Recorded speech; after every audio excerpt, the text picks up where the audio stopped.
everybody, welcome to our Coach's Corner. Today we're going to talk about the importance of SMART goals with strength training sports. SMART goals, they're important. Why? Why are SMART goals important? What is the idea of a goal? Well, the importance is you got to keep your focus, keeps you going, lets you kind of follow along a nice set path. Motivation. If you don't have a goal, you don't really know where you're going. If you're not focused on anything, you can lack motivation at pretty much any time.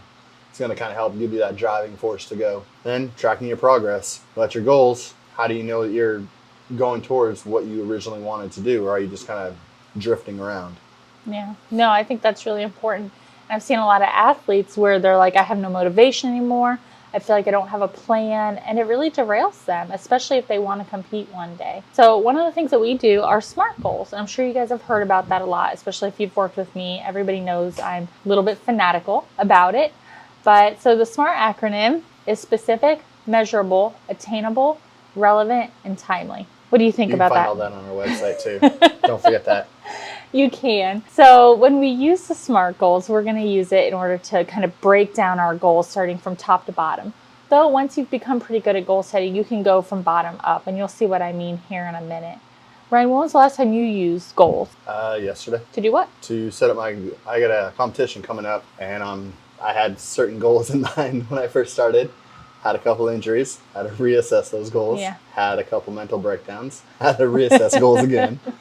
And just life. Everything kind of comes together and kind of falls apart and comes back together. So goals are pretty well thought out, and they just get readjusted each time something new comes up. Sometimes the goals change, other times the goals stay the same. I just have to reorient my mindset towards what it was that I wanted and how to accomplish it. So it sounds like having those goals made it easier for you to make those adjustments as necessary. Yeah, yep. The goals kept that end goal sounds really repetitive, but it kept that big picture in mind, right? So Yeah. Big picture is the competition. I got to do something to get to that competition. I'm not just gonna wake up, roll out of bed, and grab my stuff and go. So it gave me that the groundwork, the guidelines, basically, to keep myself accountable and keep ready for it. So if you look at the way Ryan just broke that down, he said that his big picture goal, that's what we would call an outcome goal. So his goal is to go to the December 4th competition, and I'm sure he has a specific total in mind. Notice the specific from the SMART goal. And then with that total, that would meet the M for measurable. We know that if he wants to get a specific total, we can break down those numbers in a way that allows us to track our progress. And then, because he's more experienced, he knows that that total is most likely attainable if all goes as planned. But because he's also experienced, he understands that we have to be flexible sometimes. So outcome goal, big picture, okay? But it's still specific. Our performance goal will then be those steps that we have to do to make our goal. So you can think of them as mini goals. So for Ryan getting to that total, he might have said, okay, I'm going to break down my squat and reassess it every month.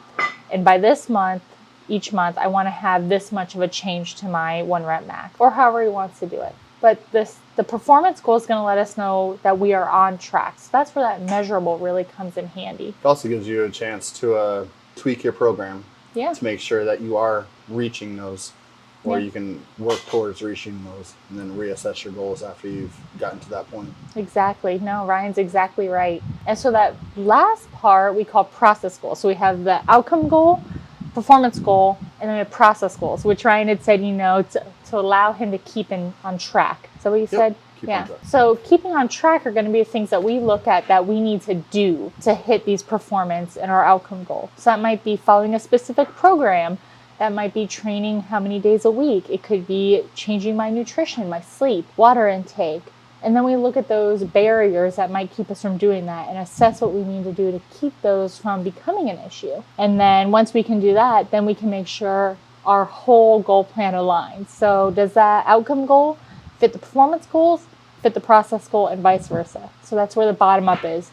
You can make process goals that go to performance goals, and go to that then go to outcome goals. Wow, that was like gibberish for a second. Yeah. But basically, that is goal setting in a nutshell. I've talked about it a lot. So if you really want to see a breakdown and example, we have another video on our YouTube page that actually takes a strength training a strength training goal and breaks it down for you to give you an example. So check it out. It's on our YouTube page. But that's all that we have for today. I hope this was helpful. Don't forget to subscribe to our page. And like. And like. Have a good one, guys.